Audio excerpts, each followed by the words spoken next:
خب بعدی چی میگه؟ بعدی هم میام همین کار میکنم. خیلیا میان وقتی متغیر S و E و P رو میبینن تو سوال ترس برشون میداره. هیچ فرقی نمیکنه، اینا همون به جای X و Y اومدن. حالا به جای اونا S آورده، به جای مثلا این Y اومده E آورده. پس ما بچه ها میایم سراغ اونایی که متغیر S داره. میگم میام دورشو دایره میکشم که گم نکنم. خب این دوتا که هم علامت، دوتا عدد صحیحی که منفی باشه با هم جمع میشه منفی 11s با مثبت 2s از هم کم میشه، چون مختلف علامت در واقع علامت عدد بزرگتر رو میگیره و پس میشه منفی 11s به اضافه 2s. این میشه علامت عدد بزرگتر، میشه منفی 9s، یعنی عدد بزرگتر ما منفی بود. حالا میرم سراغ ای. آیا ای چیزی هست که من بخوام باش ساده کنم؟ نه. پس خودشو می نویسم. عددا چی؟ عددا رو بله چون هم علامت هستن میتونی با هم جمع بکنیم. دوتا منفی با هم جمع میشه، علامتش مثبت نمیشه، همون منفی. به همین راحتی عبارت جبری رو میتونی ساده کنی. موفق باشید. بریم بعدی. برای بعدی میتونید بازش کنید، زیر همون یه رادیکال کلی بکشید. بگیم که 72 یعنی میتونیم بگیم 36 ضرب در 2. 20 رو هم بگیم. چرا من دارم از این عدد رو استفاده میکنم؟ من همیشه تاکید میکنم به بچه ها که بیاید از اعدادی استفاده بکنید که بتونید یکی از اون عددهایی که تو داری مینویسی باید جذر کامل باشه، از زیر رادیکال راحت بتونی بیاری بیرون و ساده کنی. اینم که رادیکال 10 بود. خب پس من میتونم اینو به این صورت بنویسم، بگم رادیکال 36 ضرب در، اینجا هم میتونم بگم که رادیکال 4، 2 رو هم ضرب در 5 کنم. چرا اومدم 2 رو ضرب در 5 کردم؟ چون رادیکال 10 صورت با رادیکال 10 مخرج ساده بشه. رادیکال 10 با رادیکال 10 میره، 36 هم که جذرش میشه 6، 4 هم که جذرش میشه 2، پس 6 ضرب در. سلام، صبحتون بخیر. اومدم با یه تکنیک محاسبه سریع جدید. ببینید اگر عدد سه رقمی داشتید به توان 2 رسیده بود، کافیه که این عددی که اینجا هست رو به اضافه یکانمون بکنید، میشه 108 و بیا اینجا بریز و 4 هم به توان 2 برسون، میشه 16. برو بعدی. از 105 رو باید به اضافه یکانمون بکنید، میشه 110 و 5 رو به توان 2 برسونید و عدد بعدی رو شما برای من کامنت کنید.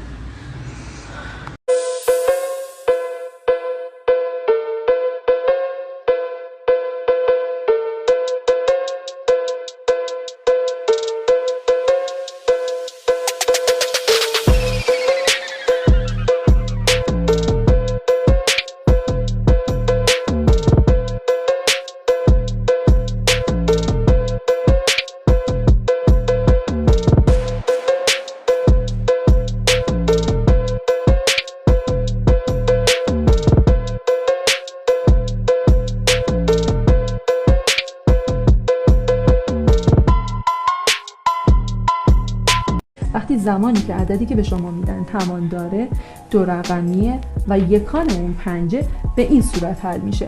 ما میام از این تکنیک استفاده میکنیم، میگیم که هر موقع عددی که به تو دادن تواندار بود، یکانش 5 بود، کافیه که 5 رو به توان 2 برسونی، میشه 25 و یک رو در یه دونه بالاتر از خودش ضرب کن، یعنی میشه 225. بری بعدی. 5 رو باید به توان 2 برسونیم، میشه 25. 3 رو در یه دونه بالاتر از خودش، میشه 12. سلام، من مدیا کالجی هستم، مدرس ریاضی متوسطه دوم و مدرس کانون فرهنگی آموزش قلمچی. یک سوال براتون انتخاب کردم از آزمون هفته دی ماه که برگزار شد. این سوال رو براتون از بخش مثلثات انتخاب کردم که بتونیم با هم تحلیل کنیم و این سوال رو حل کنیم. بریم برای حل این سوال گفته که اگر مختصات انتهای زاویه تتا در ناحیه دوم بر روی دایره مثلثاتی این نقطه پی رو در واقع به ما داده، گفته -1/4 آ باشه. بیایم مختصات نقطه پی رو بگیم که توی یعنی زاویه تتای ما در این ناحیه چی میشه؟ میشه کوسینوس تتا و سینوس تتا. خب ما میدونیم با توجه به این یه نکته‌ای رو تو دایره مثلثاتی که اگر بخوام بهتون یاد بدم، شما میتونید از یه کدی استفاده کنید به اسم هستک. هستک یعنی چی؟ این ه توی ربع اوله، سین در ربع دومه، ت در ربع سومه و که در ربع آخر. هستک هش منظور این که همه نسبت‌های مثلثاتی ما مثبته، پس یعنی سینوس و کوسینوس و تانژانت و کوتانژانت شما مثبته. سینوس تو ربع دوم که سین گفته یعنی فقط سینوس شما مثبته، پس قرار فقط سینوس مثبت باشه، بقیه منفی. توی قسمت ربع سومم یعنی که فقط تانژانت و کوتانژانت شما مثبته، بقیه سینوس کوسینوس منفیه. و در ربع چهارم یعنی فقط کوسینوس منفیه. خب پس با توجه به این ما میایم اینجا اینو میخوایم بنویسیم، پس میگیم که کوسینوس تتای ما چون در ناحیه دومه و میدونیم که در ناحیه دوم هم نسبت مثلثاتی ما منفیه، با توجه به این پس کوسینوس تتای ما برابر میشه با -1/4. حالا من میام برای پیدا کردن سینوس چی کار میکنیم؟ میام برای پیدا کردن سینوس از سینوس به توان 2 تتا به اضافه کوسینوس به توان 2 تتا که برابر با 1 هستش رو میام کوسینوس به توان 2 تتا رو جاگذاری میکنم. اینجا -1/4 میام جاگذاری میکنم. سینوس به توان 2 تتای من برابر میشه با این، اگر بیام جاگذاری بکنم میشه 1/16، پس میشه 1/1/16 که برابر میشه با 15/16 که بخوام جذر بگیریم سینوس تتای ما برابر میشه با رادیکال 15/4. خب با توجه به این که ما میدونیم سینوس در ربع دومه، پس باید سینوس تتا رو در واقع بزرگتر از 0 بگیریم چون در ناحیه دوم مثبته. خب با توجه به این حالا من میام تانژانت تتا رو پیدا میکنم. خب تانژانت تتا میشه سینوس بر روی کوسینوس. از اینجا ما سینوس رو به دست آوردیم، شد مثبت رادیکال 15/4 بر روی -1/4. 4 رو که بزنیم اینجا برابر میشه با رادیکال 15 تانژانتمون به دست اومد. حالا کوتانژانت رو چجوری به دست بیاریم؟ کوتانژانت تتا میشه برعکسش، میشه کوسینوس بر روی سینوس، پس میشه 1 بر روی رادیکال 15. کافیه بیام جاگذاری بکنم، مقدار تانژانت تتا به اضافه کوتانژانت تتا رو به دست بیارم. پس من میام اینجا تانژانت تتا به اضافه کوتانژانت تتا برابر میشه با اینجا یه دونه منفی رادیکال 15 داشتم و یه دونه هم منفی 1 بر روی رادیکال 15 که از اینجا وقتی مخرج مشترک بگیرید رادیکال صورتتون از بین میره. در نتیجه میشه -16 به روی رادیکال 15 گزینه 1. موفق باشید. وقتی زمانی که عددی که به شما میدن توان داره 2 رقمیه و یکان اون 5 به این صورت حل میشه.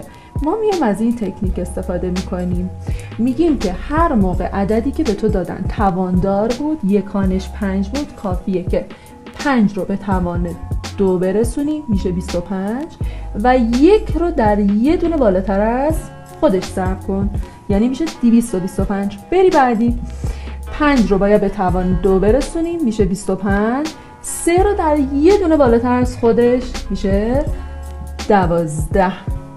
خب میخوام یه مبحث مهمی رو تو بخش اتحاد جمله مشترک بهتون بگم برای اینکه ما چجوری ضرب اتحاد جمله مشترک رو داشته باشیم. یه روش خیلی راحت داریم که من میخوام اون رو بهتون یاد بدم. ببینید کافیه که از این گونه 2 در 2 استفاده کنید. به چه صورت؟ بیا اول پرانتز اول رو x رو اینجا بذار، مثبت 2 هم اینجا، x به اضافه 5 هم x رو اینجا بذار، مثبت 5 هم اینجا. حالا این خونه چیه؟ این خونه ضرب این دوتا متغیر شماست که میشه x به توان 2. x هم باید در 2 ضرب بشه، یادت باشه ضریب باید بیاد پشت متغیر، میشه 2x. 5 هم باید در x ضرب بشه، میشه 5x و 5 هم باید در 2 ضرب بشه، میشه 10. حالا باید چیکار کنیم؟ کافیه که همه رو با هم جمع کنیم. خب ما اینجا x2 رو نداریم که متغیری نداریم که درجهش 2 باشه، پس x2 رو می نویسیم به اضافه 2x به اضافه 5x به اضافه 10. ببینید اینجا رو ما میایم اول از 3 تا خط استفاده میکنیم، یادت باشه پس اینو به خاطر بسپار. 3 تا خط بکش. خونه اول از سمت راست میشه رقم یکان شما به توان 2 میرسه، پس میشه 6 به توان 2 36. خونه وسط چیه؟ خونه وسط ضرب پایه ها در توان، یعنی 3 ضرب در 6 ضرب در 2. حالا ما بخوایم 18 رو ضرب در 2 کنیم دوباره مجدد میشه 36. خونه آخر چی؟ خونه آخر رقم دهگان شما باید به توان 2 برسه که میشه 9. خب این جواب شما نیست، باید چیکار کنید؟ باید بیایید سادهش کنید. میاییم چیکار میکنیم؟ میاییم از این استفاده میکنیم، میگیم که از سمت راست 6 رو نگه میدارم، 3 رو با خونه بغل جمع میکنم، با خونه وسطیه. 3 رو با 36 جمع بکنم میشه 39. 9 رو نگه میدارم، 3 رو مجدد با 9 جمع میکنم، جواب به راحتی به دست میاد، میشه 1296. ببینید به ما گفته که x ما عضو n چی بود بچه؟ اعداد طبیعی بود. اعداد طبیعی اعدادی هستن که از 1 شروع میشن. من نگاه میکنم اول، اگر اینجا علامتی که داره میکش نشون میده به شما که بین 3 و 13 هست، اگر که مساوی داشت یعنی باید 3 و 13 رو هم بنویسی، ولی اینجا مساوی نداره، پس من باید بین 3 و 13 رو بنویسم، پس شامل 4 5 6 7 8 9 10 11 12. دیگه 13 رو ننوشتم چون 13 اینجا مساوی نداشتیم. گفته که x شما عضو z باشه. z چی بود؟ اعداد صحیح بود. اعداد صحیح شامل منفی ها، مثبت ها و صفر بود. حالا چون به ما گفته که بین منفی 1 و 4، من اینجا یه دقت میکنم، منفی 1 من مساوی داره، پس خود منفی 1 رو شامل میشه. منفی 1 رو می نویسم 0 1 2 3. بچه 4 رو دیگه نباید بنویسا چون 4 دیگه اینجا مساوی نداره. هستم مدرس ریاضی متوسط دوم. خیلی خوشحالم که امروز در خدمت کانون فرهنگی آموزش هستم. اومدیم با حل یک سوال از مبحث ریاضی 11 با توجه به برنامه راهبردی کانون. ما سوالی که انتخاب کردیم کاملا مرتبط با آزمون ها. خب میخواستیم این سوال رو براتون کاملا حل کنیم و به صورت کاملا ساده تر بتونید با ضابطه سهمی آشنا بشید. با توجه به نموداری که به ما داده، ما متوجه میشیم که نموداری که داریم نمودار سهمیه و اومده محور طولها رو در 2 نقطه قطع کرده. در 2 نقطه x یکمون که برابر با 1 و x دومون برابر با 3. پس من میام اول از رابطه کلی سهمی استفاده میکنم.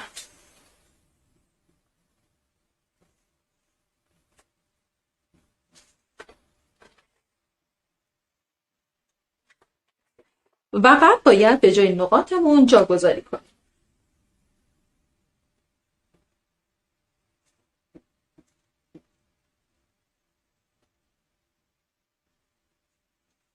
با توجه به این که میبینیم که در نقاط 0 و 5 این نمودار ما، این رابطه ما صفر میکنه، پس با توجه به این میایم کافیه که نقاط رو جاگذاری که کردیم،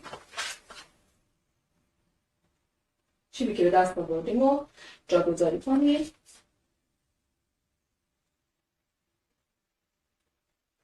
تا بتونیم ضابطه سهمی رو به دست بیاریم، چون سوال از ما ضابطه سهمی رو خواسته. خب اول میام این دو تا پرانتز رو در هم ضرب میکنم.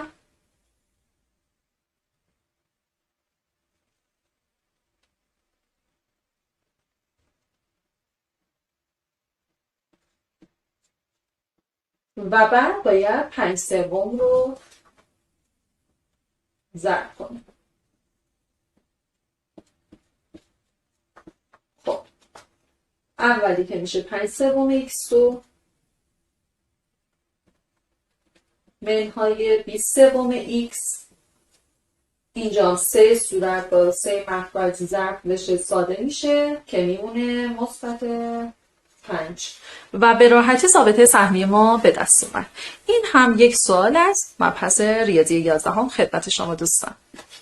با سلام، بنده بابک نعیمی هستم و با توجه به بولد شدن امتحانات نهایی در پذیرش دانشجویان و سوابق تحصیلی دانش آموزان، کانون فرهنگی آموزش که همیشه پیشرو در امر آموزش بوده و میشه گفت که بزرگترین مجموعه خصوصی کشور هستش، در زمینه آموزش در کشور هستش، تصمیم گرفته که یه سری از آموزش ها رو با استفاده از برترین اساتید کشور به صورت تصویری داشته باشه. البته ما سوالا رو به صورت تشریحی حل می‌کنیم، تستی رو کاری اصلا باهاش نداریم، فقط تشریحی. امروز از خانم دکتر مدیا کلجی دعوت کردیم که حضور برسونن و ما در خدمتشون باشیم و یک دونه سوال و در ادامه‌مون چند سوال دیگر هم حل کنن. ابتدا البته سوالات ساده و بعد سوال‌های سخت‌تر. ازشون می‌خوام خودشون رو معرفی کنن. سلام، وقت بخیر. من مدیا کلجی هستم. خیلی خوشحالم که در خدمت آقای دکتر نهرینی و کانون فرهنگی آموزش هستم. بنده دیپلم ریاضی فیزیک و کارشناسی برق و الکترونیک، ارشد مهندس پزشکی گرایش بای الکتریک، پی اچ دی گرایش بای الکتریک خوندم. با توجه به اینکه رشته من تمام گرایشی که انتخاب کرده بودم مهندسی بوده، ولی بسیار علاقه‌مندم به تدریس ریاضی و خواستم تو این هیت خودم رو بیشتر بکشم بالا و پیشرفت کنم.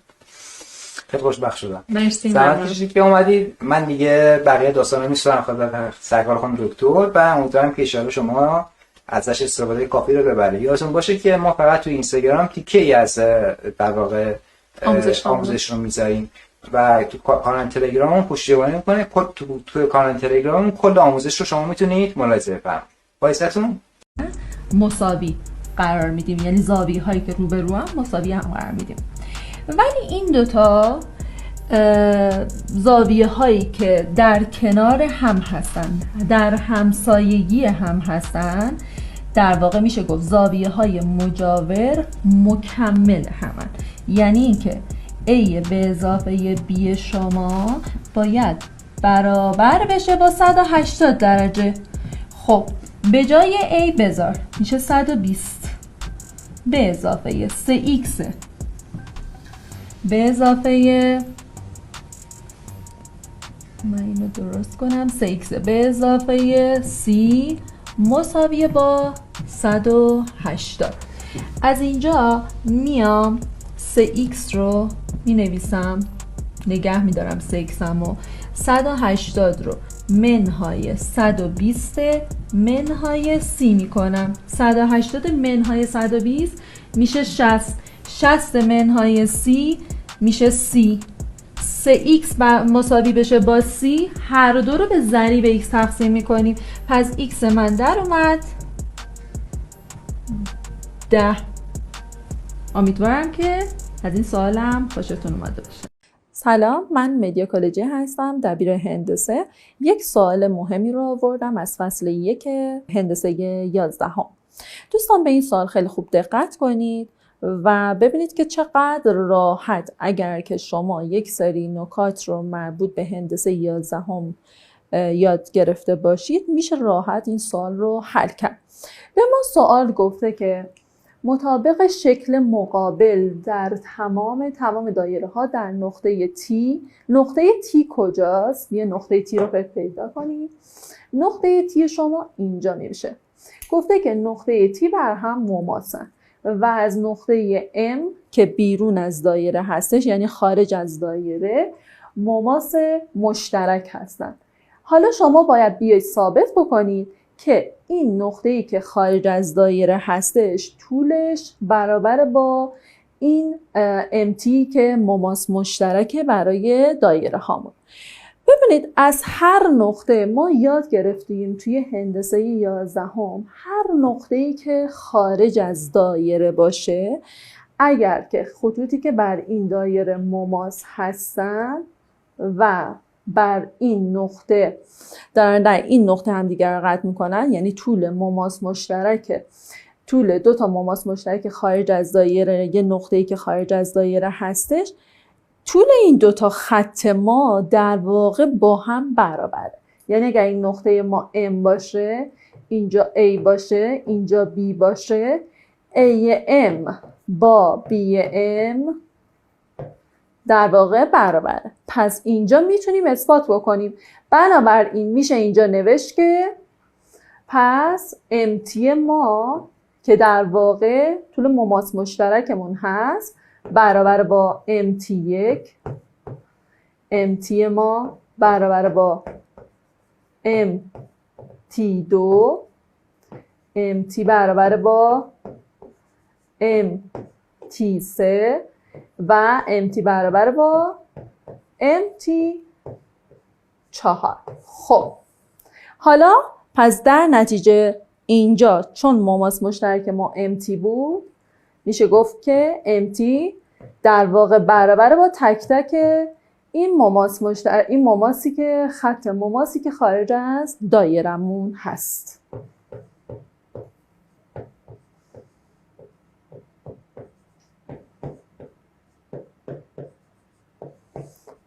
اینم یک سوال خیلی مهمی بود از فصل اول هندسه 11 برای شما دوستان.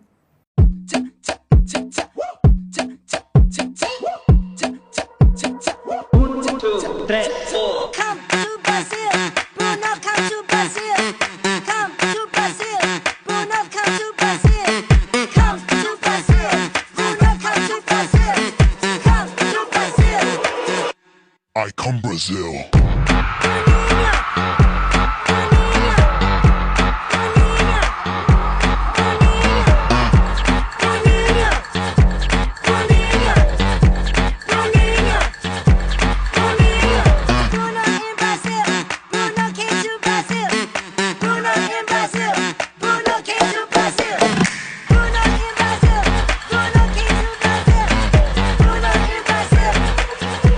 Brazil I came.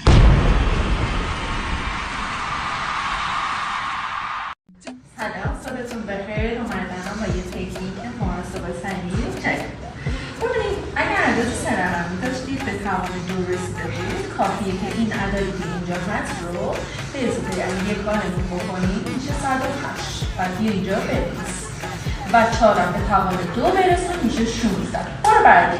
پس 105 رو باید به اضافه یک بکنید میشه 110 و 5 رو به توان 2 برسونیم و عدد بعدی رو شما برای من کامنت کنید. خب یک سوال دیگه آوردم از ریاضی 8 براتون که از ما خواسته، گفته خودش سوال شکل زیر متوازی الاضلاع از محور X رو بیابید. بچه ها تو متوازی الاضلاع میدونستیم که به این صورته که زاویه های روبرو، بیاید اینو نامگذاری کنیم اول. خب که من بهتون بگم به چه صورته تو متوازی الاضلاع. خواص متوازی الاضلاع چیه؟ اینه که شما تو متوازی الاضلاع زاویه های روبرو مساوی هم هستن، یعنی زاویه A با زاویه D و زاویه C با زاویه B. یعنی چی؟ پس اگر من بخوام اینجا x رو به دست بیارم، کافیه این دوتا رو مساوی هم قرار بدم. پس میشه 2x منهای 10 مساویه با 70. مثل یه معادله حلش کن. 2x برابر میشه با 80 چون 10 منفی بره اون طرف مثبت میشه، جمع میشه. از اینجا x رو میام برای اینکه تنها کنم x رو باید تنها کنی که به دست بیاریم. باید هر دو رو تقسیم کنیم به ضریب x. اینجا به 2 ساده بشه میشه 1، به اینم ساده بشه میشه 40. پس x مون در اومد 40. حالا پس اگر من دوباره 2 رو ضرب در 40 کنم منهای 10، 2 40 تا 80 تا 80 منهای 10 دوباره شد 70. دیدی دو تا زاویه با هم مساوی شد. بریم برای حالا بریم برای بعدی. وقتی که رادیکال تو در تو داریم، بیا اون رادیکال تویی رو اول به دست بیار. یعنی اول جذر 49 رو بگیر. جذر 49 میشه 7. عدد داری پشت رادیکال، باید عدد در عددی که جذرش رو گرفتی به دست بیاری. یعنی میشه 2 ضرب در 7 میشه 14. پس من باید 22 رو به اضافه 14 کنم که میشه 36. جذر 36 هم میشه 6. من مهدی کالجی هستم. میخوام داستان علاقه‌مندی خودم رو به درس ریاضی بگم براتون، خیلی به صورت مختصر مفید. اصلا چی شد که من اومدم سراغ ریاضی و چی شد اومدم سراغ تدریس. هیچ وقت یادم نمیره یه خانومی به اسم خانم دادرس که دبیر هندسه بنده بودن در سال اول دبیرستان، که دیگه چون ما دهیش هستی هستیم سال اول دبیرستان بودیم و من به شدت از درس ریاضی اینها متنفر بودم. یه روزی دبیر من متوجه این شد که من از درس ریاضی واقعا خوشم نمیاد و به زور و اجبار و اینکه بنا به درخواست پدر و مادر سر کلاس هستم. اومد از من درخواست کرد، گفتش که کالجی بیا یک هفته تو باید جای من اینجا تدریس کنی. یک هفته هر چیزی که فکر میکنی رو تدریس کن. روز اول برای من خیلی سخت بود، با این همه دانش آموز رو در روش و همه هم حواسشون به تو و تو قراره براشون درس بدی. اولش با من کنان شروع شد، بعد که گذشت روز دوم بهتر شد، مسلط‌تر شدم. روز سوم دیگه کلاس گرفتم دستم. میخوام بهت بگم اون انگیزه خیلی مهمه و معلمی هم که میخوای انتخاب کنی، اگر معلمی که انتخاب میکنی اون انگیزه رو تو ایجاد کرد، تو موفق میشی. پس برو حتما مسیری که انتخاب میکنی و دبیری رو که انتخاب میکنی شخصی باشه که اون ایجاد انگیزه رو در تو ایجاد بکنه. خب بریم برای یک سوال دیگه از بخش رادیکال ها. به ما داده هم ضرب رادیکالی رو هم تقسیم رادیکالی رو و گفته حاصل عبارت رو به دست بیاریم. ببینید برای ضرب همچین رادیکال هایی اولین کاری که میکنید بعد این کار کنید، بیاید 32 رو تبدیل کنید به 2 تا ضربی که یکی از اون اعداد شما اعداد طبیعی باشه.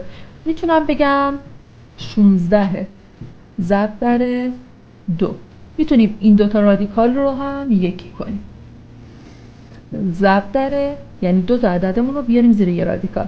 18 هم میتونیم بگیم که 2 ضرب در 9. حالا تک تک اینها رو میتونم از رادیکال بیارم بیرون. بچه 16 از زیر رادیکال بیاد بیرون، جذرش رو بگیریم میشه 4. 2 هم که ضرب در 2 بشه، جذر 4 میشه 2. جذر 9 هم از زیر رادیکال بیاد بیرون میشه 3. 4 2 تا 8 تا 8 3 تا 24 تا. شما میتونستی این رو هم به این صورت بنویسید، یعنی بگید که 16 ضرب در 2 ضرب در 2 ضرب در 9. خب حالا این 16 و 9 چون جذر کاملا زیر رادیکال میمونن، 2 ما میاد پشت رادیکال که در هر صورت باز اینها ضرب میشدن و باز به این جواب 24 ما میرسید. از ما مقدار x و y و z رو از ما خواسته. اینهایی که گفتی خوب میباشد یا بد میباشد. ما باید چیکار کنیم؟ باید بیایم اول نگاه کنیم به این اندازه‌ای که ما اینجا داریم. اندازه زاویه ما 45 درجه است. خب بله میفرمودیه. یعنی میام نگاه میکنم میگم که زاویه روبروی به زاویه 45 درجه که زاویه x میشه، قبول داری این 2 تا متقابل برسن؟ دو تا زاویه که متقابل به رأس باشن اندازه هاشون با هم برابره.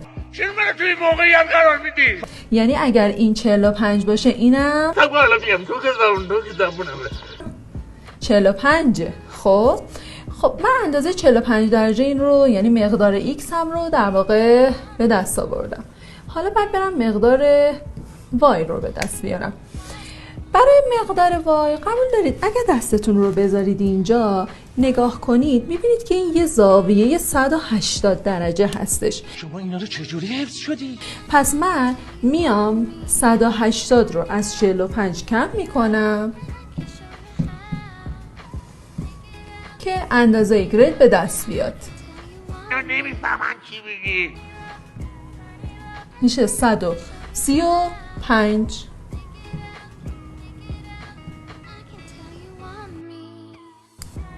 حالا چی مونده؟ مقدار زد رو میخوام به دست بیارم.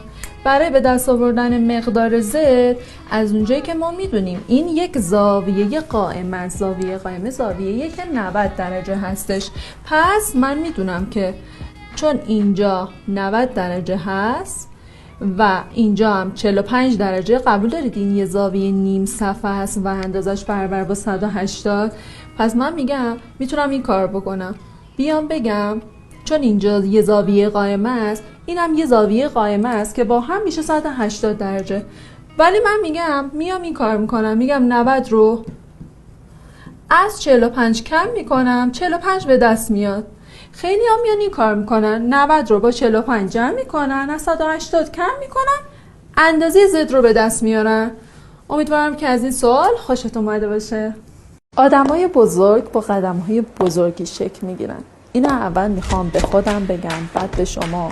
به هر چیزی که ازش میترسی دقیقاً و همه ازش فرارین، اونجاست که تو میتونی به موفقیت برسی.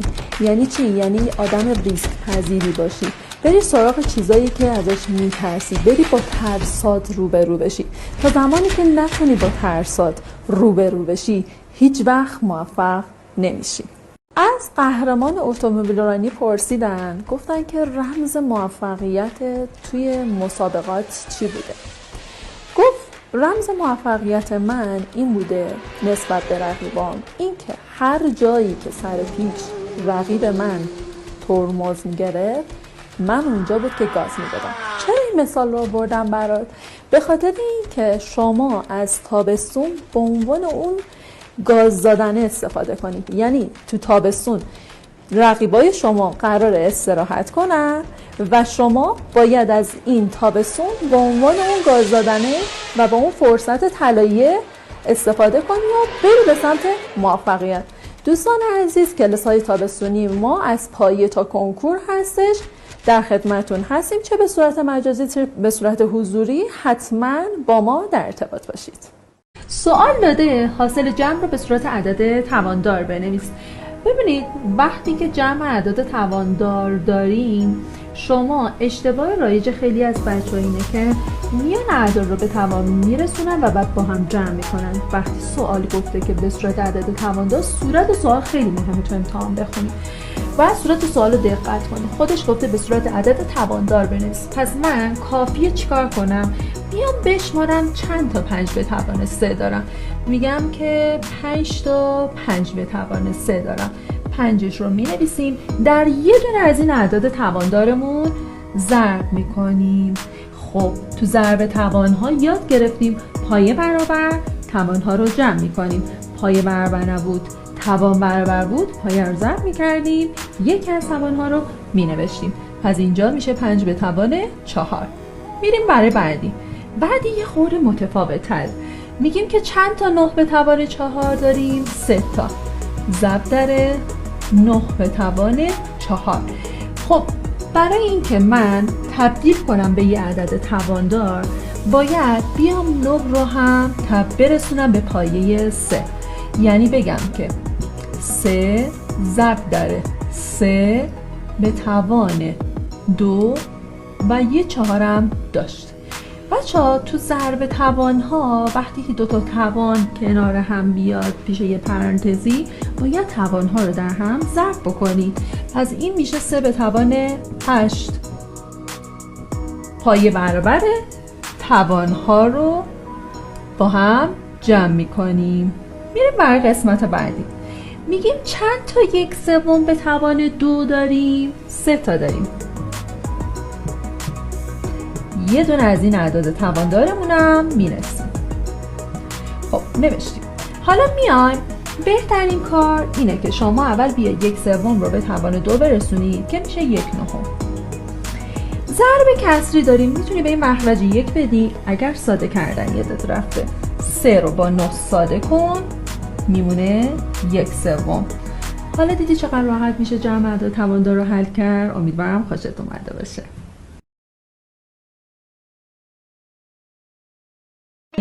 نداریم.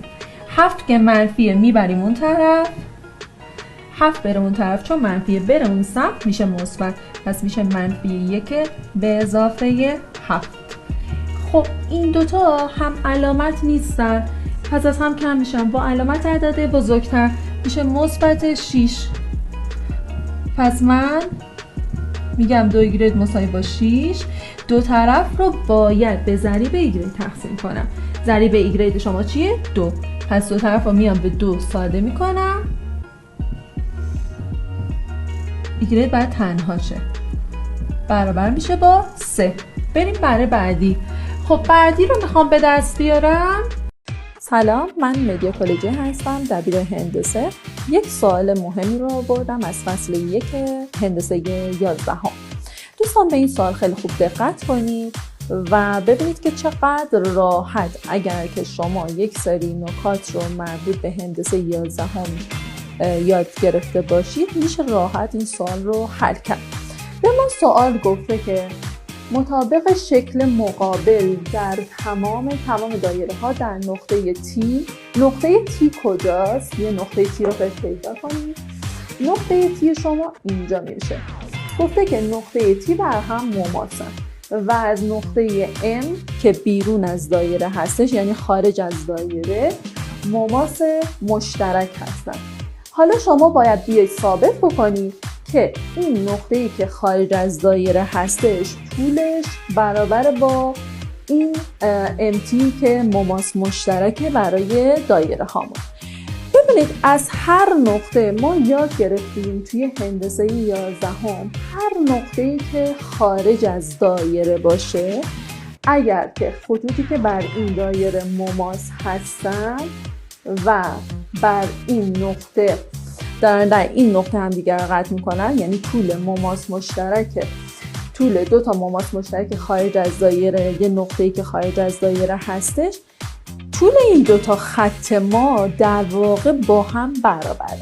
یعنی اگر این نقطه ما M باشه، اینجا A باشه، اینجا B باشه، A M با B M در واقع برابره. پس اینجا میتونیم اثبات بکنیم. بنابراین میشه اینجا نوشت که پس MT ما که در واقع طول مماس مشترکمون هست برابر با MT1، MT ما برابر با MT2، MT برابر با MT3 و MT برابر با MT4. خب حالا پس در نتیجه اینجا چون مماس مشترک ما MT بود، میشه گفت که MT در واقع برابر با تک تک این مماس مشترک، این مماسی که خط مماسی که خارج از دایرمون هست.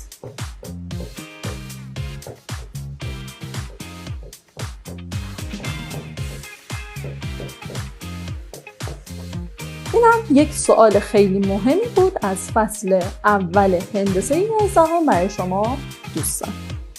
سلام دوستان، من مدیا کالجی هستم، مدرس زیستشناسی 6 و 7 و 9 به 10. میخوام مبحث هوش تصویری رو برای شما بخش دنباله ها براتون توضیح بدم در قالب یک سوالی. ببینید هوش تصویری به این صورته که شما زمانی که بخواید سوال هایی که مربوط به بخش هوش تصویری رو باشه بخواید حل کنید، چیزایی که هست رو باید مد نظرتون داشته باشید که یه سری نکات داریم ما توی بخش هوش تصویری. این که باید ببینید که شکلی که به شما دادن دوران داره، دورانی که داشته به صورت پاد ساعتگر بوده یا ساعتگر هست. یه سری شکل‌ها هستش که ممکنه حذف شده باشه یا اضافه شده باشه. جابجایی اشکال رو ما داریم و ایجاد شکل جدیدی، ممکنه یه شکل جدیدی اضافه شده باشه یا ممکنه اصلا ترکیبی از اینها باشه. حالا من میخوام برم تو قسمت دوران و دنباله اشکال رو برای شما بخوام این سوال رو توضیح بدم. ببینید بعضی وقتا سوالی که به ما میدن باید ما در نظر بگیریم که این موقعیت شکلی که ما داریم تو هر شکل بعدی چه تغییری کرده. پس شما باید خیلی دقتتون رو ببرید بالا. اولین کاری که میکنیم میان به این مربع نگاه میکنیم. ببینید این تکنیک رو خیلی خوب در نظر بگیرید و ازش استفاده کنید برای حل این سوال. این مربع رو به خونه های 3x3 تقسیم میکنیم. برای چی من این کار کردم؟ برای اینکه ببینم که موقعیت دایره، موقعیت جمعم و موقعیت اون سر پیکانم و سر فلشم کجا رفته و جهتی که داره دورانی که ما داشتیم اینجا ساعتگرده یا پاد ساعتگرد. خب ببینید وقتی که به مربع بعدی نگاه میکنیم که این دایره ما به سمت چپ رفته. زمانی که شما دوران به سمت چپ باشه میشه پاد ساعتگرد، دوران به سمت راست باشه میشه ساعتگرد. پس اینجا چون به سمت چپ رفته میشه پاد ساعتگرد. خب این شد پاد ساعتگرد، جمع ما تبدیل به ضرب شد، پس دوباره در جهت پاد ساعتگرد و اینجا هم این سر فلش ما یک خونه اومد جلوتر. درسته؟ حالا پس اینم داره دوباره در جهت پاد ساعتگرد میچرخه. باز نگاه میکنیم شکل بعدی رو میایم به خونه های 3x3 تقسیم میکنیم. موقعیت دایره رو نگاه کنید، یه دونه خونه اومده پایین تر، دوباره در جهت پاد ساعتگرد، ضرب تبدیل به جمع شده، دوباره به صورت پاد ساعتگرد دوران پیدا کرده و اینجا هم این سر فلش ما اومده اینجا قرار گرفته. دوباره خونه بعدی به همین صورت نگاه میکنیم، یه دونه از دایره اومده پایین، هی داره چی میشه؟ هی داره در جهت پاد ساعتگرد این موقعیت شکل‌های ما جابجا میشه و جمعمون تبدیل به ضرب شد، این سر فلشمون هم اومده بالا. حالا ما میخوایم این خونه رو بخوایم موقعیت شکلامون رو. سلام، من دانش آموز خانواده هستم. میخوام براتون این عبارت رو توضیح بدم.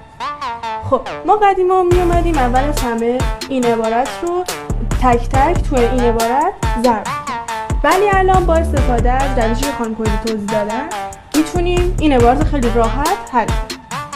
اول از همه یه دونه مربع میکشیم.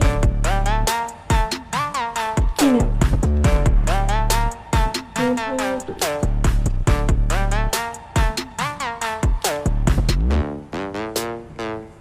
حالا تک به تک این تو این دوتا ضرب. 3 تا 9 تا 9x به توان 2. 3 دوتا 6 تا منفی 6 x. حالا اینجا 2 3 تا 6 x y. بعد 2 دوتا چون منها داره چه منهای y 2. خب ما اینجا یه دونه منفی 6xy داریم با یه دونه مثبت 6xy. اینا با هم میره، جواب آخرمونه 9x 2 علاوه 4y. سلام دوستان، من مدیا کالجی هستم، دبیر هندسه 10 و 11. اومدم برای شما با حل یک سوال از مبحث دایره ها. حالا میخوایم این سوال رو حل کنیم با تجربه صورت سوال که از ما خواسته مقدار x رو پیدا بکنیم. ببینید برای پیدا کردن مقدار x اولین کاری که ما میکنیم میبینیم که کلاً یک دایره اندازه یک دایره جمع کمانهاش برابر با چند درجه است؟ برابر با 360 درجه است. خب پس اولین کاری که من میکنم میگم که 100 به اضافه 70 به اضافه کمان BC. خب پس جمع کمانامون برابر با 360 درجه. چرا اینجا ما کمان BC رو نوشتیم؟ چون اندازه اینجا مجهوله. خب پس این برابر با 360 درجه. خب از اینجا اولین کاری که ما میکنیم میایم BC رو، یعنی اندازه کمان BC رو پیدا میکنیم. بعد میریم سراغ زاویه ضلعیمون. ببینید کمان BC رو بخوایم پیدا بکنیم، 100 رو به اضافه 70 بکنیم میشه 170. خب 360 رو میام از 170 کم میکنم، برابر میشه با 190 درجه. حالا اگر بخوایم زاویه X رو پیدا بکنیم که همون زاویه ضلعی ما میشه، در واقع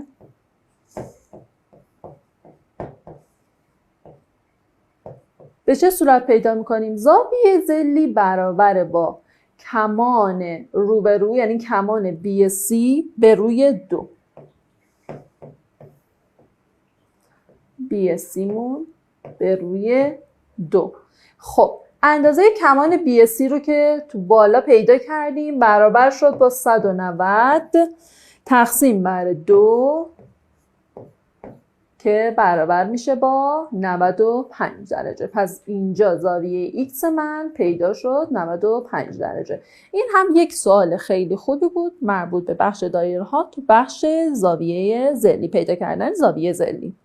سلام، من مدیا کالجی هستم، دبیر هندسه دهم و 11. یک سوال آوردم از فصل دوم هندسه دهم که مربوط میشه به قضیه تالس. ببینیم اول قضیه تالس به ما چی میگفت. ببینید قضیه تالس میگفت اگر که شما یک مثلثی رو داشته باشین و بیان موازی این خط BC مون که در مثلث هست، یه خطی موازی بیان وسط ضلع‌ها 2 تا نقطه رسم کنیم و بیان این 2 تا نقطه رو موازی خط BC مون بخوایم رسم بکنیم، بیام این نقاط رو بذاریم E و F.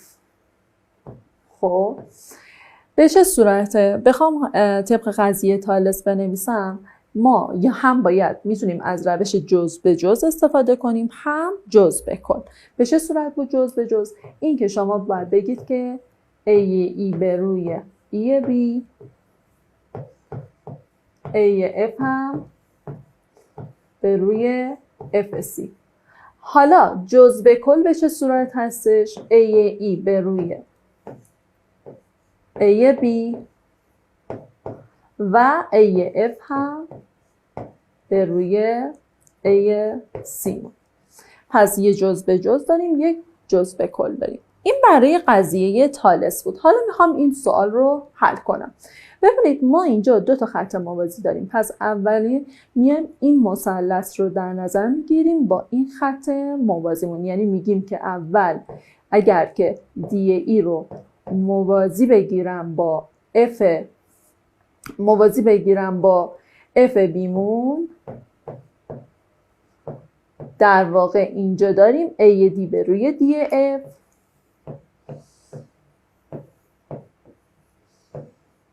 برابر با AAB به روی EB. خب من دارم از جزء به جزء استفاده میکنم. بریم در مثلث بعدی اگر نگاه بکنیم، میگیم FE موازی اینجا با CB.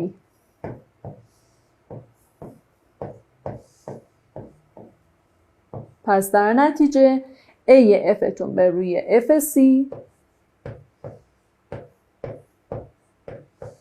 برابر با A به روی EB. خب با توجه به مقایسه‌ای که ما داریم اینجا انجام میدیم، میبینیم که این دوتا با هم برابرن این دوتا. چی موند؟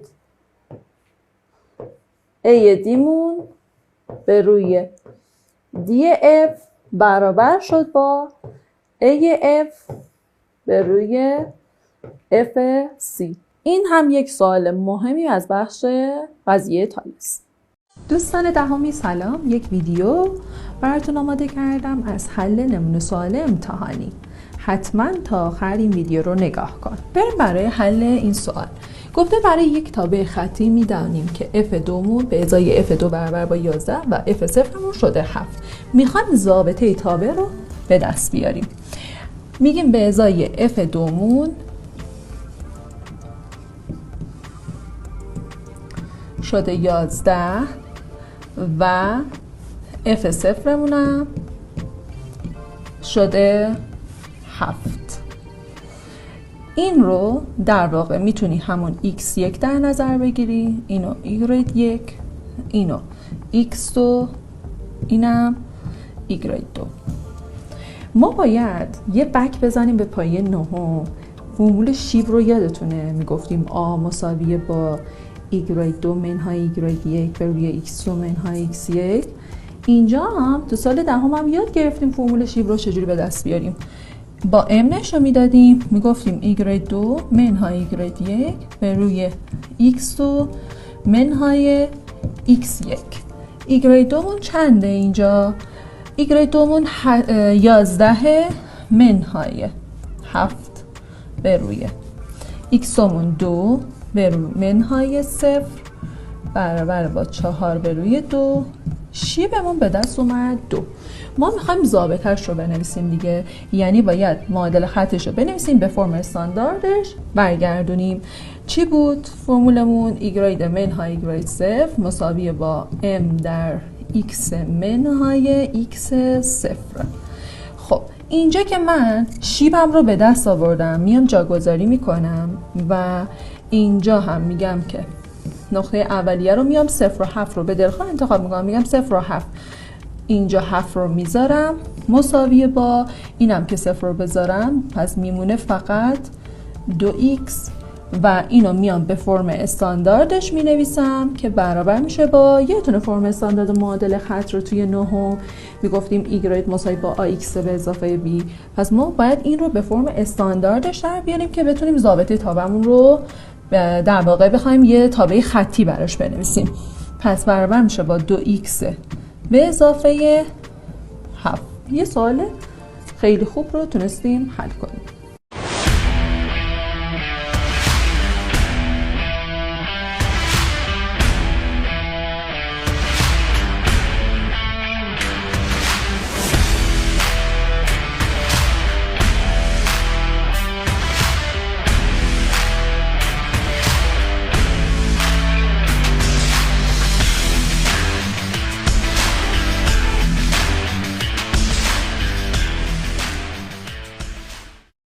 میریم سراغ بعدی.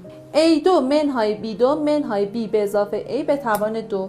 اول باید عبارت داخل پرانتزت رو بیای به توان 2 برسونی. میگم اگر B به اضافه A 2 تا پرانتز داشته باشم، بخوام به توان 2 برسونم، به این صورت خواهد بود. یه بار B ها در هم ضرب میشن که B برابر میشه با به توان 2. A در B در A ضرب میشه که برابر میشه با BA. A در B ضرب میشه برابر میشه با AB و A هم در A ضرب بشه میشه A به توان 2. چند تا A B داریم؟ 2 تا. پس می نویسیم A2 منهای B به توان 2. سوال بعد به ما چی گفته؟ سوال بعد به ما گفته که این دوتا عبارت رو جبری رو ساده کن. بارو به سوال 1.75 هستش. من برای که این رو حل کنم دو تا راه رو بهتون یاد میدم. اولا که میتونید تک به تک، یعنی این متغیری که اینجا داری رو در پرانتز دوم ضرب بکنی، بعد میری سراغ عدد دوباره در پرانتز دوم ضرب میکنی. یا این که میتونی از این خونه 2 در 2 استفاده بکنی. نگاه کنید، m رو اینجا بنویس، مثبت 7 رو اینجا. m رو اینجا بنویس، منفی 5 رو اینجا. خونه اول میشه ضرب m ها که میشه m به توان 2، چون ضرب توان داره پایه برابر توانها جمع. m در منفی 5 میشه منفی 5 m، مثبت 7 در m مثبت 7 m و مثبت 7 در منفی 5 میشه منفی 35. حالا قراره اینا رو همه رو با هم جمعش بکنیم. m2 اینم که منفی 5m به اضافه 7m، حالا اینم برابر شد با منفی 35. بچه 7m و 5m آیا هم علامتن؟ خیر، میگیم که علامت عدد بزرگتر مثبته، پس اینجا برابر میشه با m2 منهای به اضافه 2m منهای 35.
سوال بعد گفته کسر مقابل رو ساده کنید. 75 صدم بارم نمره هستش.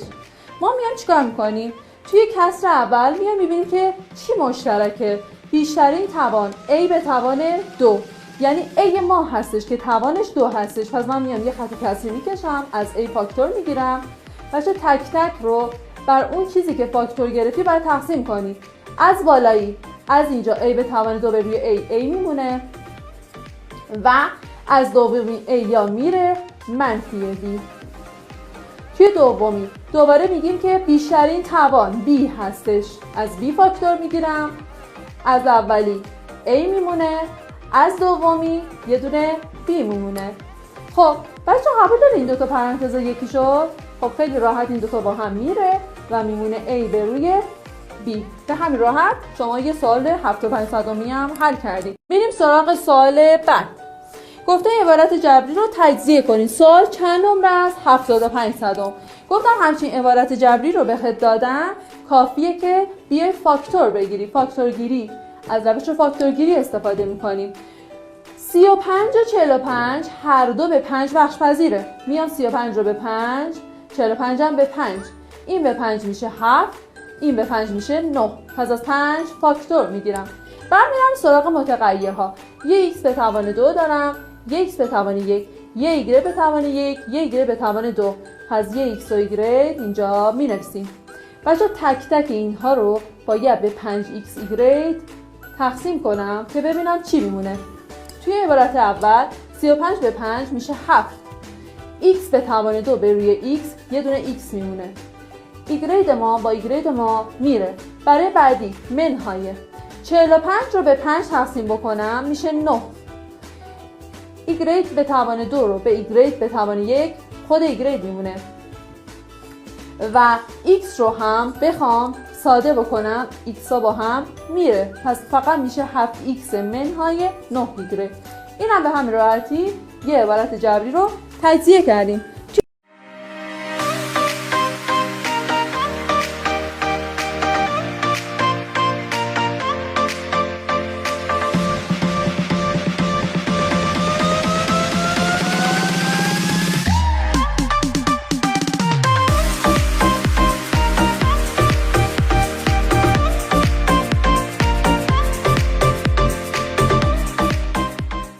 گفته 75 منهای 1 به اضافه 2 به اضافه 3 الی آخر تا شده 70 تا.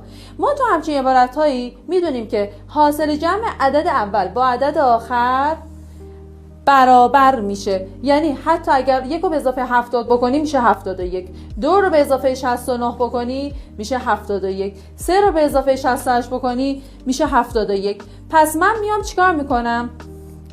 در واقع میگم که اینجا 75 منهای 35. چرا 35؟ چون ما 70 تا عدد داریم، جمع عددمون از 1 تا 70 هستش که جمع دو تا عددهای ما برابر شده با 71. پس 3 ضرب در 35 رو 70 رو اومدم تقسیم بر 2 کردم شد 35. 35 که به دست آوردم، حالا 35 رو باید ضرب در چند کنم؟ گفتیم مجموع عدد اول با عدد آخر برابر با 71. حتی عدد بعد از 1 هم با عدد قبل از 70 دوباره جمع بشه میشه 71. 35 رو ضرب در 71 بکنم، بچهای باهوش سریعتر جواب بدن. 75 منهای 2485. اینجا این دوتا هم علامت نیستن، این دوتا عدد ما از هم کم میکنیم با علامت عدد بزرگتر که برابر میشه با 2000 منفی 2410. خیلی راحت یک سوال امتحانی پایان ترم رو حل کردی که بارومش هم 1.25 بارم نوبل.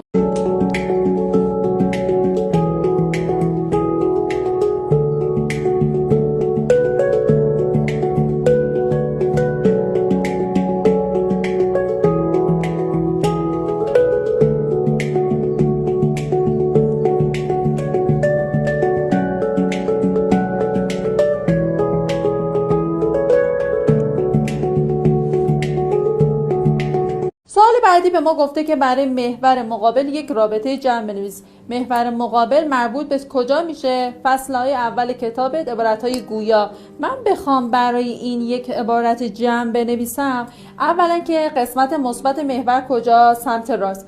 قسمت منفی محور این سمت. بچه‌ها از 0 تا منفی 1 5 تا 5 تا جدا شده. پس این 5 که داریم میگیم جدا شده، 5 واحد اون میشه مخرجت. من میشمارم. اولین محوری رو باید در نظر بگیری که از مبدا، یعنی از 0 شروع شده. از 0 میشماریم، میگیم که 5 تا این 6 7 8 9. پس اولیش میشه منفی 9 50. منفی 9 پنجم، چون گفته که جمع بنویس، به اضافه حالا از اینجا میشمارم ببینم چند تا حرکت کرده. از اینجا تا اینجا که 9 تا بود، 9 10 11 12 13 14 15 16 17 تا به سمت مثبت محورها رفته و حاصلش برابر میشه با مخرج که یکیه. فقط صورت رو چون هم علامت نیستن از هم کم میکنیم، میشه مثبت 8 پنجم.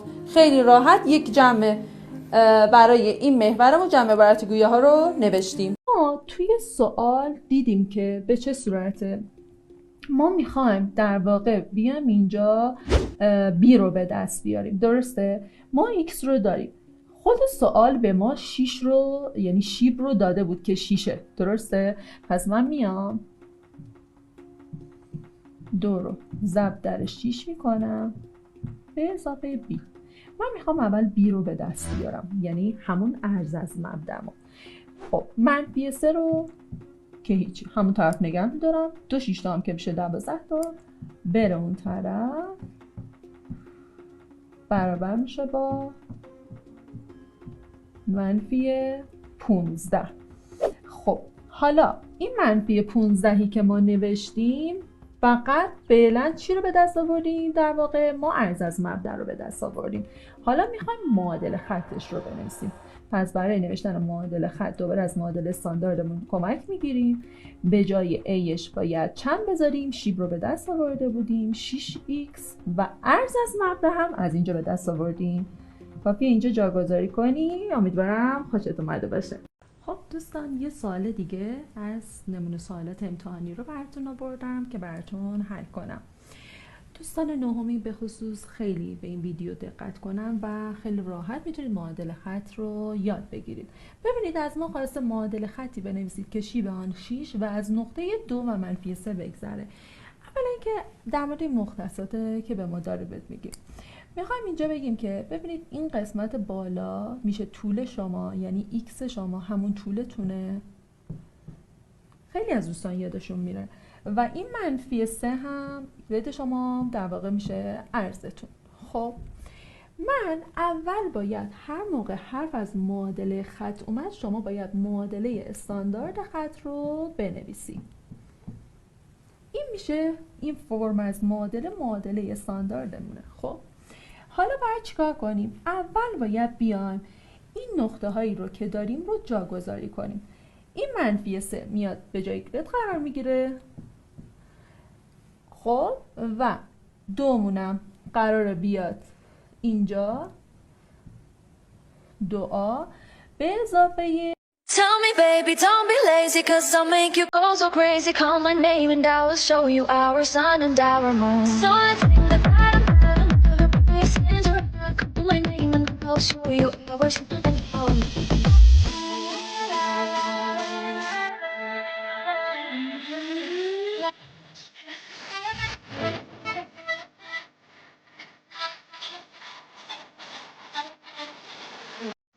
خب بچه هفتمی یه سوال براتون آوردم از مبحث توانها که خیلی نکات مهمی داره تو این سوال. خیلی خوب گوش کنید.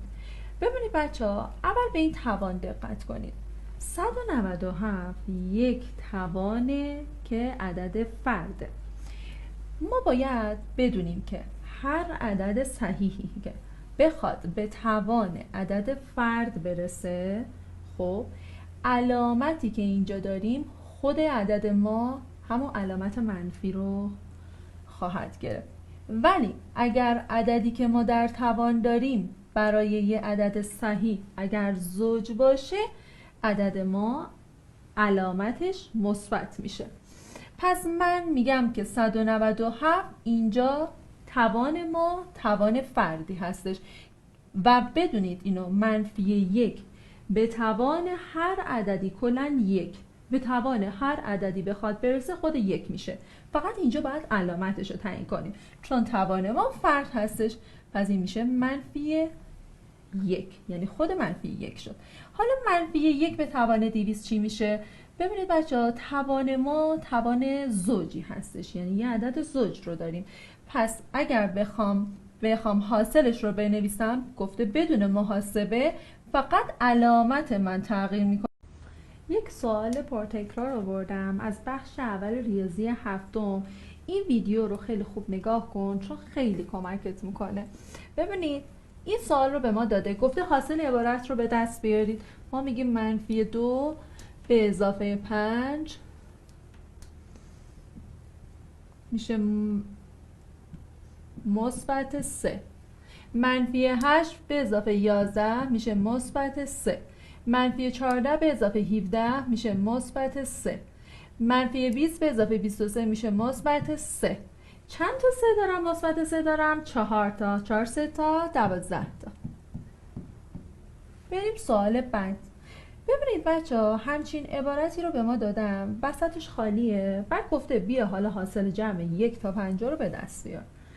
خب ما میدونیم که اگر بخوایم حاصل جمع این رو به دست بیاریم خب خیلی زیاد میشه. ما باید از تکنیک استفاده کنیم. ما میایم چیکار میکنیم؟ میگیم اگر بیان عدد اول رو با عدد آخر جمع بکنیم میشه 51. 2 رو با 49 جمع بکنم دوباره میشه 51. اگر اینو ادامه بدم به همین صورت خواهد بود. پس جمع عدد اول با جمع عدد آخر برابر با 51. پس من چیکار میکنم؟ 51 رو مینویسم ضرب داره. بچه خب دوستان، اومدم با یه سوال پرتکرار امتحانی تو بخش معادله خط برای نهمیای عزیز که امتحان نهایی دارن و من قول دادم بهتون که شب امتحان کنارتون باشم. ببینید از ما سوال خواسته شیب و عرض از مبدأ خط رو به معادله این کدام است. هر موقع این فرم از معادله رو دیدی، این معادله غیر استاندارده. فرم استانداردش چیه؟ فرم استانداردش به این صورته. پس شما هر موقع این فرم از معادله رو دیدی غیر استاندارده.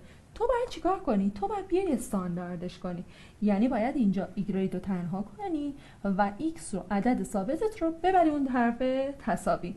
پس من منفی 6 ایگرید رو نگه میدارم مساویه با 12 ایکس رو با مثبت 12 رو میبرم اون طرف، چون میرن اون طرف علامتشون این طرف تساوی مثبت بوده، برن اون طرف تساوی منفی میشه. خب حالا ولی هنوز معادله من کامل استاندارد نشده، پس من باید چیکار کنم؟ باید بیام ایگریدم رو تنها کنم. چجوری باید تنها کنم؟ باید دو طرف معادله رو تقسیم کنم به ضریب ایگرید. یادتون باشه هیچ وقت هم متغیر منفی نمیگیره. ما میایم پس ایگرید و دو طرف رو تقسیم میکنیم بر بود 2 به توان 3 میشه 8 که علامتش هم منفیه. منفی در منفی مثبت، 1 به اضافه 8 میشه 9. یک نمره هم از این سوال گرفتیم. میریم قسمت بعد. سوال 8 تو قسمت مختصات گفته که آ برابر با 5 آی منهای 3 جی. اول ما باید مختصات بردار A رو بنویسیم. بچه آی تو قسمت ایکس هاست، محور طول ها، و جی تو قسمت محور عرض ها. 5 رو می نویسم و منفی 3. گفته که بی را هم مختصاتش رو به ما داده.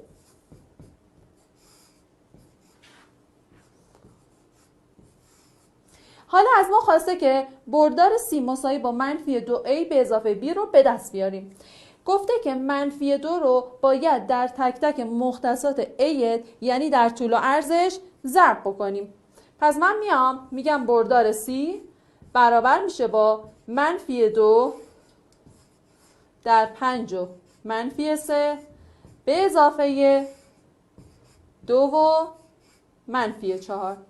بچه منفی 2 در هم مختصات طولتون، هم در عرضتون، هم در آی، هم در جی ضرب میشه. پس این برابر میشه با منفی 2 در 5 ضرب بشه میشه منفی 10. منفی 2 در منفی 3 ضرب بشه میشه مثبت 6 به اضافه 2 و منفی 4. حالا اول میایم طولا رو با هم میگیریم. طولا با هم علامت نه. منفی 10 به اضافه 2 برابر میشه با منفی 8. علامت عدد بزرگتر رو گرفت. مثبت 6 منهای 4 از هم کم میشه، علامت عدد بزرگتر رو گرفت. پس مختصات سی رو خیلی راحت به دست آوردیم و 1.5 نمره از این سوال گرفتیم. میریم سوال بعد. سوال 9 به ما گفته که محیط شکل زیر رو به دست بیارید. یه مثلث قایم الزاویه به ما داده و از ما خواسته که این مثلث قایم الزاویه رو بیا محیطش رو به دست بیاریم. ما میدونیم محیط مثلث یعنی که باید دور تا دورش رو در واقع با هم جمع بکنیم. اصلا حرف از محیط میاد یعنی که باید دور تا دور رو به دست بیاریم. خب وقتی من اینجا یه ضلع از مثلثم رو مجهول دارم، باید بیام از رابطه فیثاغورس استفاده کنم. میگم که برای اینکه رابطه فیثاغورس رو استفاده کنم، رابطه فیثاغورس برابر بود با وتر به توان 2، وتر بزرگترین ضلعمونه دیگه، برابر با مجموع مجذور دو ضلع دیگر، یعنی 1.5 به توان 2 به اضافه x به توان 2. ما اینجا چی رو مجهول داریم؟ x رو مجهول داریم. x رو میخوایم به دست بیاریم. پس 1/7 رو به توان میرسونیم. تو پست‌های قبلی اگر دیده باشید دیدید که ما 17 رو چجوری به توان 2 میرسونیم. حالا یه بک میذاریم رو اون پست‌های قبلی که ببینیم به چه صورت به توان 2 میرسونیم. گفتیم 3 تا خونه میکشیم. حالا خونه اول قرار شد که رقم یکانمون به توان 2 برسه. خونه دوم ضرب پایه ها در توان و خونه آخر رقم دهگانتون به توان میرسه. 9 رو اینجا نگه می‌داشتیم، 4 رو میدادیم به بغلی میشه 18. دوباره 18 8 رو نگه می‌دارم، 2 رو میدم، 1 رو میدم به خونه بغل، با هم جمع می‌کنم میشه 289. چون اینجا یه رقم اشاره، پس در نتیجه میشه 2/89.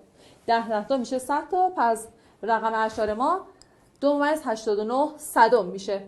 پس این شد 2/89 صدم منهای 1.5. هم اگر بخوام به توان 2 برسونم، تکنیک اعداد دو رقمی که یکانشون 5 باشه رو دوباره تو ویدیوهای قبلی بهتون گفتم که به این صورت 5 رو به توان 2 میرسونیم و 1 رو در یه دونه بالاتر از خودش ضرب میکنیم. اینجا دوباره یه رقم اشاره که در هم ضرب بشه میشه 2.25. خب به اضافه اینجا میایم اینا رو x2 مساوی با x2 قرار میدیم.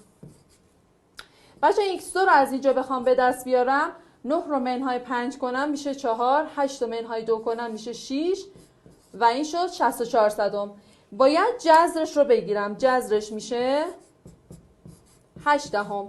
تازه اندازه این ضلع من به دست اومد. حالا باید چیکار کنم؟ طبق صورت سوال که از شما خواسته که محیطش رو به دست بیاری، یعنی باید دور تا دور رو این سه تا ضلع رو با هم جمع بکنی. 1/7 به اضافه 1 کنیم به اضافه 8 دهم. خب بخوایم با هم جمع بکنیم 7 و 5 میشه 12. 1 و 1 2، 2 و 1 3، 3/2 به اضافه 8 که برابر با 4 که 0 بعد اشار هم خونده نمیشه. پس محیط ما برابر شد با 4. خب این سوالاتی که دارید میبینید رو چون یه خورده طولانی تره بعداً تو ویدیوهای بعدی براتون حل میکنم. میرسیم به بخش فصل آخرتون. سوال به ما داده گفته که جدول زیر را کامل کنید. بچه حدود دسته رو به ما داده، خط نشان رو نداریم، فراوانی رو نداریم، مرکز دسته رو نداریم، مرکز دسته ضرب در فراوانی رو داده 56. پس وقتی که بهت گفته مرکز دسته ضرب در فراوانی شده 56 یعنی شما دو تا عدد داری که ضرب بکنی باید برابر بشه با 56 تون. خب من اگر بخوام اون عددهایی رو که بخوام پیدا بکنم بین این دو تا عدد باشه یعنی ضربشون بشه 56 میتونم 4 و 14 رو انتخاب بکنم. خط نشانش به چه صورته؟ 1 2 3 4. اگر که خط نشان ما بخوایم بکشیم، اگر که تعداد فراوانی های ما 5 تا بود به چه صورت بود؟ یه دونه خط میومد روش. ولی الان در حال حاضر چون 4 تا هست فقط ما 4 تا خط رو میکشیم. پس برای اینکه مرکز دسته ضرب در فراوانی رو پیدا کنیم میگیم 56 حاصل ضرب دو عدد بوده که شده 56. یعنی فراوانیت میتونیم انتخاب بکنیم که 4 بوده و مرکز دستتونم 14 که این دوتا در هم ضرب بشن برابر میشه با 56. یعنی یکی از پایه ها رو مینویسیم توان 9 منهای توان 5 میشه 4. حالا چی داریم؟ توان برابر داریم. زمانی که تو ضرب توان ها توان برابر داشتیم پایه ها رو در هم ضرب میکنیم که میشه 60 به توان 4. میریم برای سوال بعدی تو قسمت رادیکال ها. اول باید یه رادیکال داخلی تو به دست بیاری. رادیکال 49 جذرش رو میگیری میشه 7. 2 7 تا 14 تا یعنی باید بنویسی 22 به اضافه 14 حاصلش میشه 36. یعنی تو باید جذر 36 رو بگیری که برابر میشه با 6. خب بریم با پایین‌تر سوال بعدی رو بخوام حل کنیم. اول فعلا میخوام این سوالات رو براتون حل کنم. بریم برای سوال 4. بریم پایین. خب گفته که مجموع دو عدد اول 73 است. اختلاف این دو عدد رو محاسبه کنید. ببینید وقتی که دو عدد اول شده حاصلش 73 یعنی حاصل جمع شده یه عدد فرد. برای اینکه ما عددی داشته باشیم که حاصل جمعش شده باشه عدد فرد یعنی یکی از اون عددها زوج بوده با یه عدد فردی جمع شده. بچه تنها عدد اول زوجی که ما داریم عدد 2 هستش. خب حالا ما باید چیکار کنیم؟ باید بیایم 73 رو منهای 2 کنیم برابر میشه با 71. 71 رو که به دست آوردیم میخوایم اختلاف دو عدد رو هم پیدا کنیم. 71 رو منهای 2 کنم چون صورت سوال به من گفته که اختلاف این دو عدد رو حساب کن. 71 منهای 2 میشه 69. بریم سوال پایین. سوال 5 چند نمره داره؟ 75 صدم. هر موقع خواستی اندازه هر زاویه خارجی رو به دست بیاری از این فرمول باید استفاده کنیم. که اندازه زاویه خارجی یک 10 ضلعی منتظم بچه 360 به روی n خواهد بود. n ما چیه؟ اون n ضلعی منتظمیه که به ما میگه 360 رو کافیه که تقسیم بر 10 کنی، یه صفر این با یه صفر این چند درجه است؟ 36 درجه. سوال بعدی گفته که عبارت مقابل را به صورت ضرب دو عبارت جبری بنویسید. ببینید بچه‌ها، عبارت جبری رو اگر خواستی حل کنی باید ببینی که توی این عبارت جبری، خب من اگر بخوام به ضرب دو تا عبارت جبری در بیارم باید بیام فاکتور بگیرم. فاکتور گیری رو که یاد گرفتی. فاکتور گیری به چه صورته؟ میگیم بین 27 و 18 هر دو به چی بخش پذیرن؟ هر دو به 9. 27 به 9 میشه 3، 18 به 9 میشه 2. پس من از یه 9 فاکتور میگیرم، بعد میرم سراغ متغیرام. میگم A توان 1 داره، یه دونه از این A رو مینویسم. B هم که توان 2 داره، یکی از این B ها رو مینویسم. پس تک تک این عبارت ما رو باید به این چیزی که عددی که فاکتور گرفتیم ساده کنیم. 9AB 27 به 9 میشه 3. یه دونه B میمونه توی عبارت اولمون به اضافه 18AB به روی 9AB فقط یه دونه 2 میمونه. یه نیم نمره خیلی راحت تو این سوال گرفتیم. بریم سراغ سوال بعدی. گفته مقدار عددی عبارت x و منهای y3 را به ازای x مساوی با -1 y مساوی با -2 رو به دست آورید. یه نکته خیلی مهمی که میخواستم بهتون بگم این بود که هر موقع یه عدد صحیحی داشتید توان زوج داشت، اون عدد صحیح تو حتما علامتش مثبت میشه و ما میدونیم که یک به توان هر عددی که بخواد برسه خود یک میشه و اینجا اگر که عدد صحیح شما توان فرد داشت، اون عدد علامتش همون منفی خواهد بود. پس من اینجا کافیه که جاگذاری کنم. به جای x2 یه منفی 1 به توان 2، به جای y3 منفی 2 به توان 3 داریم. بچه منفی 1 به توان 2 همین الان گفتم که اگه توان زوج باشه عدد ما علامتش مثبت میشه و 1 به توان هر عددی برسه خود 1 میشه و منفی 2 وقتی به توان فرد برسه علامتمون منفیه، علامتش همون منفی خواهد بود. 2 به توان 3 میشه. بچه‌ها یکی از سوالای 8 اینه که حاصل عبارت‌های زیر را به دست آورید. ما دو تا عبارت پرانتزی داریم. توی این عبارت پرانتزی 5 ششم منهای 1 ششم داریم. دو تا منفی داریم. باید دو تا منفی رو در هم ضرب بکنیم. میشه 5 چهارم به اضافه 1 ششم. اولین کاری که میکنم بین این دو تا باید مخرج مشترک بگیرم.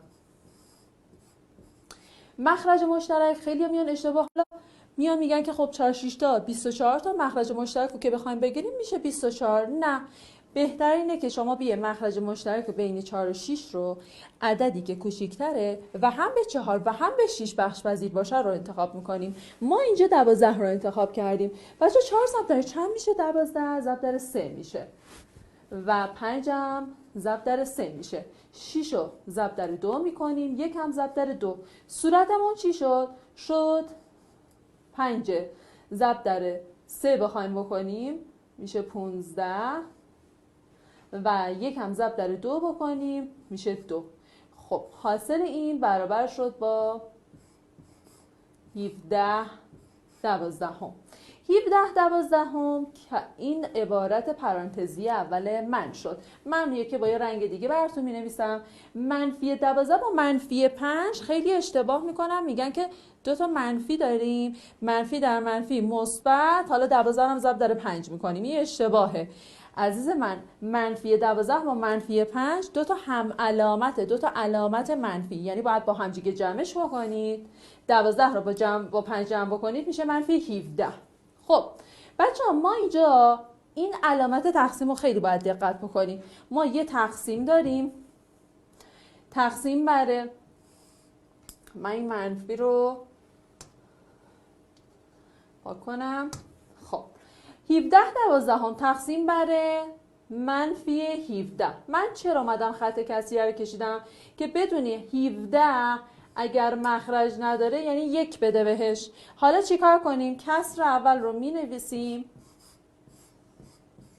توی تقسیم کسری یاد گرفتیم تقسیم تبدیل به ضرب میشه، دومی معکوس میشه. خب حالا که معکوس شد 17 با 17 بزن میشه منفی 1 12. منفیشو یادت نره. این یه دونه سوال. بعد میریم سراغ توانها. بچه تو توانها چند تا نکته قبل از اینکه سوال رو حل کنیم داریم. 12 به توان 7 با 12 به توان 3. ما عبارت توانی که ما داریم به این صورته که پایه برابره، توان برابر نیست، تقسیم هم هست. تو تقسیم تواندار یاد گرفتیم که پایه برابر باشه توانها رو از هم کم میکنیم. یکی از پایه ها رو مینویسیم، توانها رو از هم کم میکنیم. یعنی میشه 12 به توان 4. 12 به توان 4 رو مینویسم. بچه 5 به توان 9 ضرب در به روی 5 به توان 5 هم دوباره مجدد میگیم که یعنی یکی از پایه ها رو می نویسیم. توان 9 منهای توان 5 میشه 4. حالا چی داریم؟ توان برابر داریم. زمانی که تو ضرب توان ها توان برابر داشتیم پایه ها رو در هم ضرب می کنیم که میشه 60 به توان 4. میریم برای سوال بعدی تو قسمت رادیکال ها.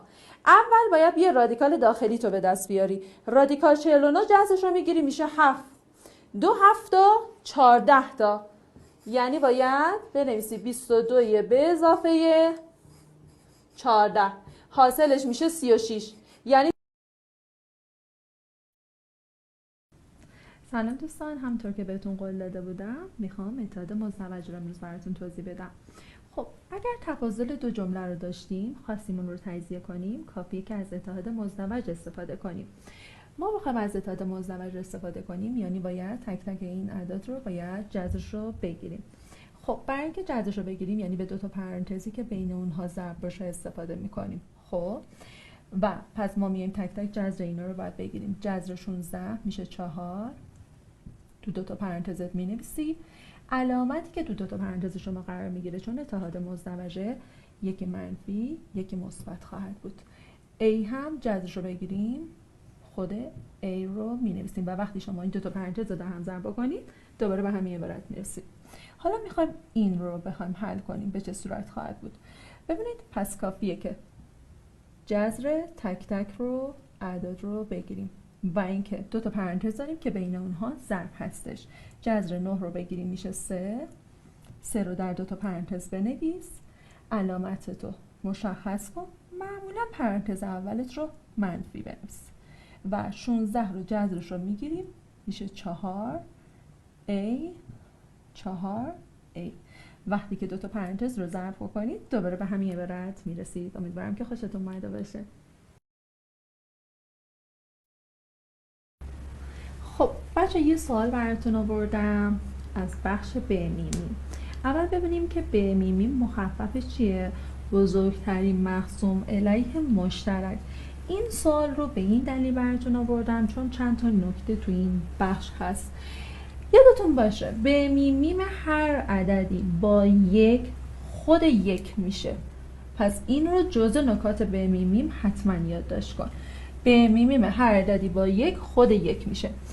اینجا دو تا میتونیم نکته براش بگیم. یکی این که به میمیم دو عدد متوالی چون 2 و 3 پشت هم اومدن، اعداد متوالی اعدادی هستن که پشت سر هم بیان. به میمیم دو عدد متوالی یعنی 2 و 3 برابر با 1. یا میتونیم بگیم که به میمیم دو عددی که هیچ عامل مشترکی با هم ندارن باز هم میشه 1. حتی میشه گفت بچه‌ها 2 و 3 اعداد اول هستن، پس به میمه دو عدد اول هم همیشه برابر با 1 خواهد بود. 11 و 15. بچه من 11 رو بخوام بازش کنم شماره انداش رو بخوام بنویسم میشه 1 ضرب در 11. 15 هم میشه 1 ضرب در 15 چون 15 رو دیگه نمیتونم بازش کنم. تنها عامل مشترکی که بین اینا هست همون 1 دیگه با هم مشترک. خب بریم برای یک سوال دیگه از بخش رادیکال ها. به ما داده هم ضرب رادیکالی رو هم تقسیم رادیکالی رو و گفته حاصل عبارت رو به دست بیاری. ببینید برای ضرب همچین رادیکال هایی اولین کاری که میکنید بعد این کار کنید، بیاید 32 رو تبدیل کنید به 2 تا ضربی که یکی از اون اعداد شما اعداد طبیعی باشه. ببینید خانم، از این به بعد جزوه نمیگیرید، امتحان نمیگیرید، کاربر نمیگیرید، پای تخته نمیارید، جواب سوالای امتحان هم از قبل به ما میدید. جدی؟ خانم میدونید چیه؟ همین زنگ قبل کلاس بغلی همه اینا رو به معلمش گفته. آها خوبه، چون فکر کردم تو گفتی وگرنه پوستت کنده بود. خب بریم برای یک سوال پرتکرار از بخش کمیمیما. من هر سوالی که دارم براتون میارم پر از نکات مهمه. ببینید بچه‌ها، کمیمیم 2 عدد اول مثل بمیمیم نیست که ما میگفتیم بمیمیم 2 عدد اول میشه 1. کمیمیم 2 عدد اول میشه حاصل ضربشون، یعنی باید شما 11 رو ضرب در 7 بکنی، کمیمیممون میشه 77. حالا کمیمیم 2 عددی که بر هم بخش پذیرن، یادتونه تو قسمت بمیمیم بهتون گفته بودم بمیمیم 2 عددی که بر هم بخش پذیر باشن میشه اون عدد کوچیکه. اینجا نه، کمیمیم 2 عددی که بر هم بخش پذیر باشن میشه عدد بزرگه. حالا کمیمیم 3 عدد اولی که پشت هم اومده باشن میشه حاصل ضربشون، یعنی شما باید بیای 11 رو ضرب در 7 ضرب در 3 بکنی. 11 ضرب در 7 میشه 77. 77 رو ضرب در 3 بکنم میشه 231. پس شد حاصل ضربشون. اینم یک سوال خیلی خوبی بود تو بخش کمیمی. سلام دوستان، اومدم با یه سوال پرتکرار برای نهمیای عزیز که حتما برای امتحان نهاییتون خواهید داشت از این تیپ سوالات. این ویدیو رو تا آخر نگاه کن. ببینید به ما گفته تجزیه کنید. ما برای اینکه این اتحاد رو بخوایم تجزیه بکنیم از اتحاد مربع 2 جمله باید استفاده کنیم. اتحاد مربع 2 جمله خیلی راحت میخوام یه تکنیکی بهت یاد بدم که من بعد از اتحادات دیگه نترسی. چجوری میخوام اتحاد رو حل کنم؟ ببینید ما اول نگاه میکنیم این فرم از اتحاد همون ax2 به اضافه bx به اضافه c هستش. اینجا c ما در واقع ضرب 2 تا عددی بوده که شده 25. خب و این b ما، این قسمت که میشه بیتون ضریب xتون، در واقع جمع 2 عدد بوده که شده 10. پس قرار شد عددی که اینجا میاد ضرب 2 عدده، این هم میشه جمع 2 عدد. حالا به نظر شما کدوم 2 عددی بوده که ضربش بشه 25 جمعش بشه 10؟ مشخصه، میگیم که 5 باید باشه که جمعش میشه 10 ضربش میشه 25. حالا من بخوام علامتی که داخل 2 تا پرانتز برای مربع 2 جمله بخوام تعیین کنم به چه صورت تعیین میکنم؟ ببینید شما به این علامت باید نگاه کنید، به ضریب بیتون. اگر ضریب بی مثبت بود 2 تا پرانتز شما این وسط علامت مثبت خواهد گرفت. x رو بنویس، حالا x به اضافه 5 در x به اضافه 5. اگر من مجدد بیام این 2 تا پرانتز رو در هم ضرب بکنم مجدد به این اتحاد مربع 2 جمله هم میرسم. بریم برای بعدی.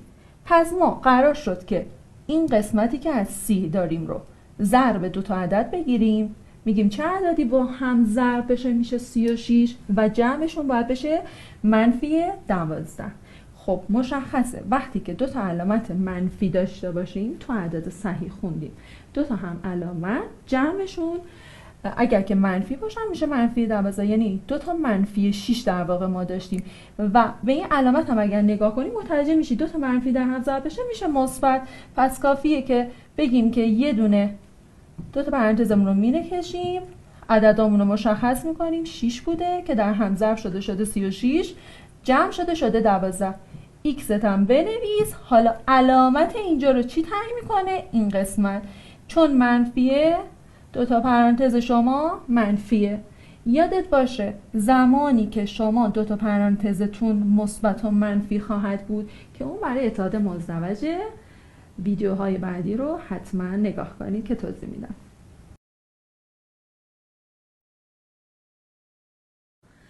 خب دوستان، اومدم با یه تکنیک جدید دیگه.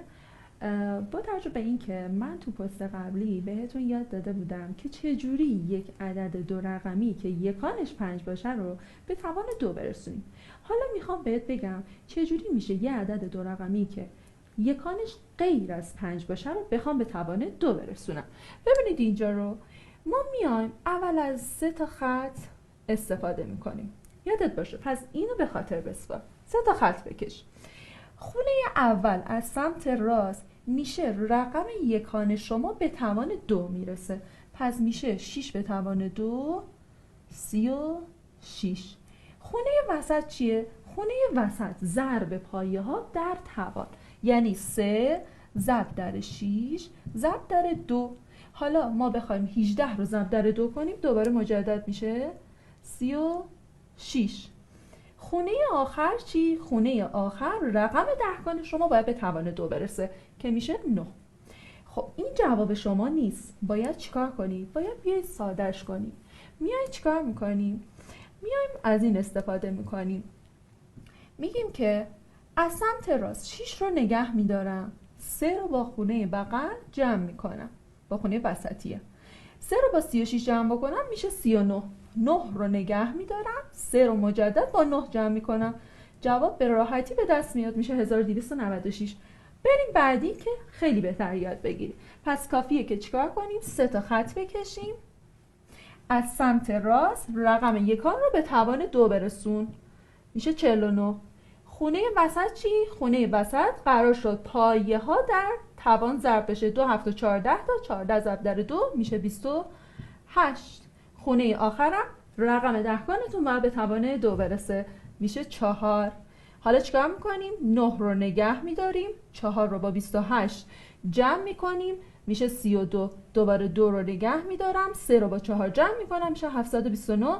خیلی راحت میتونید از این به بعد اعداد دو رقمی رو اینجوری به توان 2 برسونید.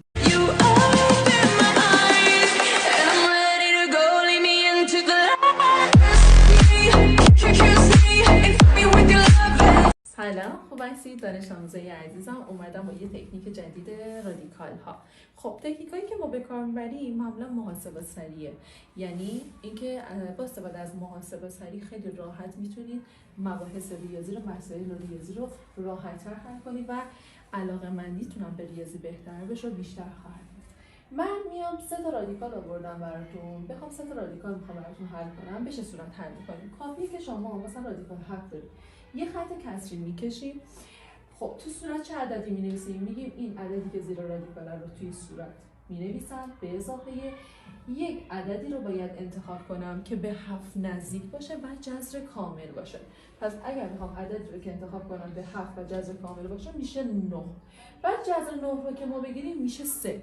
2 برابر 3 میشه 6. پس 7 به اضافه 9 میشه 16 به روی 6 که جواب ما در میاد 2/6. به همین راحتی جواب رادیکالمون رو پیدا میکنیم. بریم برای بعدی میایم کافیه که ما رادیکال 20 رو، یعنی عددی که زیر رادیکال رو بنویسم، به اضافه عددی که جذر کامل داره نزدیک به 20 16 و جذر کامل جذر 16 رو که بگیریم میشه 4. 2 برابر 4 میشه 8 میاد تو مخرج قرار میگیره و با هم جمع میشه 36 هم به روی 8 میشه 4 و نیم. برای من سومی رو کامنت کن.